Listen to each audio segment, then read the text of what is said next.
எங்க ஊருக்காரங்க எல்லாம் பார்த்தேன். இங்க உனக்கு நிறைய ஃபாலோயிங் இருக்கு. ஊர் முழுக்க உனக்கு ஃபேன்ஸ் இருக்காங்க போல. ஊர்ல யாருக்கு எந்த கஷ்டம் வந்தாலும் நான் தான் முதல் ஆளா போய் நிப்பேன். அதனாலதான் அவ்வளோ பாசத்தை காட்டுறாங்க.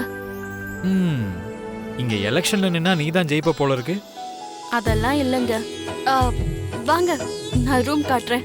ஃப்ரெஷ் ஆகுங்க. ஐயோ, முதல்ல உன் உபசரிப்பு, பராமரிப்பு, நல விசாரிப்பு, அதுக்கப்புறம் தானே நானு.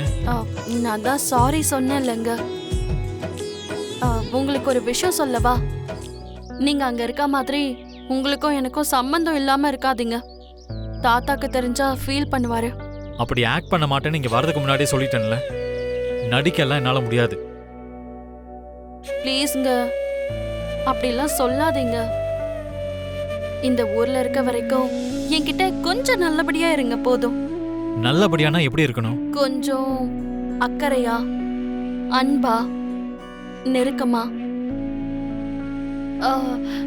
எனக்காக இல்ல, தாத்தாக்காக, அவரோட சந்தோஷத்துக்காக. வேற எதுவும் நான் கேட்க மாட்டேங்க. ப்ராமிஸ். அக்கறையா, அன்பா, நெருக்கமானா இப்படியா?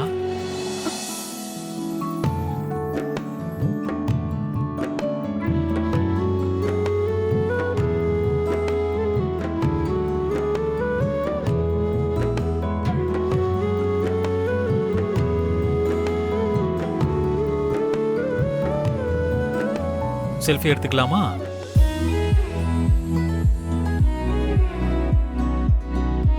அங்க பாரு.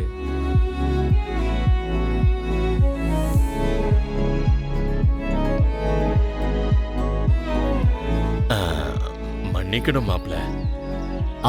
பரவாயில்ல தாத்தா, வாங்க. ஓ, தாத்தாவை பார்த்துதான் இவர் இப்படி நடந்துக்கிட்டாரா? என்னம்மா மாப்பிள்ளைய வெயில்ல நிக்க வச்சிருக்க? காஃபியாவது குடுத்தியா இல்லையா? இல்ல, நான் இன்னும் ஃப்ரெஷ்ஷா ஆகல. அப்புறமா குடிக்கிறேன். பிறந்தவரை பார்த்த உடனே புருஷனை கொஞ்சம் கவனிக்க மாட்டியாமா? வந்த உடனே ரூமை காட்டி இருக்கணும்ல.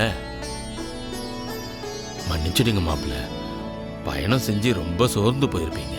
நீங்க முதல்ல ரூமுக்கு போய் குளிச்சுட்டு வாங்க. டிஃபன் எல்லாருக்கும் ரெடி ஆயிட்டு இருக்கு. நீங்க 2 பேரும் வந்த உடனே எல்லாரும் சேர்ந்து ஒன்னா சாப்பிடலாம். அந்த ஏற்பாடெல்லாம் நான் பாத்துக்கிறேன் தாத்தா.